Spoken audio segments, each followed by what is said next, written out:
এই আম গাছের আম অলমোস্ট 50% মানে যদি কাঁচা আম পাড়ি তাহলে 50% আম নষ্ট হয়।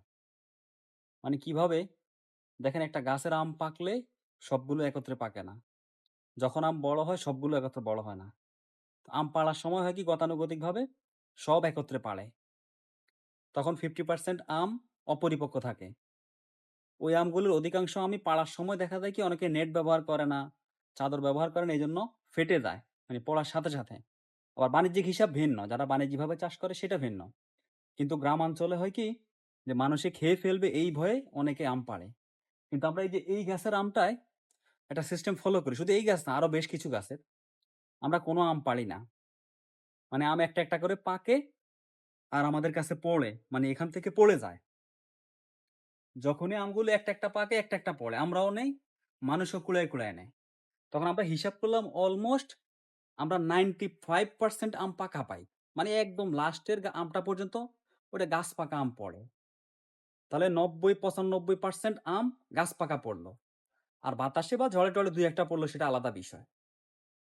এই ৯৫% আমের আমরা কি পাই? না। আমরা 60-70% আম পাই। আর বাকিটা দেখা যায় এই ঘর ওই ঘর মানুষ কুড়ায় নেয়। যদি আমরা এই ভয়ে সব আম পেড়ে ফেলতাম যে মানুষ খেয়ে ফেলবে, আমরা কেন আম এগুলো রাখবো, মানুষ কুড়ায় নিয়ে যাচ্ছে। তাহলে আমরা হয়তো 30% 40% পাকা আম পাবো। বাকি আম দিয়ে আমসত্ত্বা দিবে, পচে যাবে, নষ্ট হয়ে যাবে। কিন্তু আম পাবো। সবগুলোই আমরা পাবো। কিন্তু পাকা, গাছ পাকা, পরিপক্ক আম যে কি মিষ্টি হয় সেটা বোঝা যায় না। অনেক আম টক লাগে। কিন্তু টক আমটা যদি গাছ পাকা হয় তাহলে ওই টক আমটাও কিন্তু মিষ্টি লাগে। মানুষ অনেক সংকীর্ণ চিন্তা করে বলে অনেকে তাড়াতাড়ি সব আম পেড়ে ফেলে। গ্রামাঞ্চলে ঘরের পাশের গাছ থাকুক না। এই যে আম পড়ে আছে, এই আমগুলো প্রতিদিন ৮, ১০, ২০ টা করে পড়ে।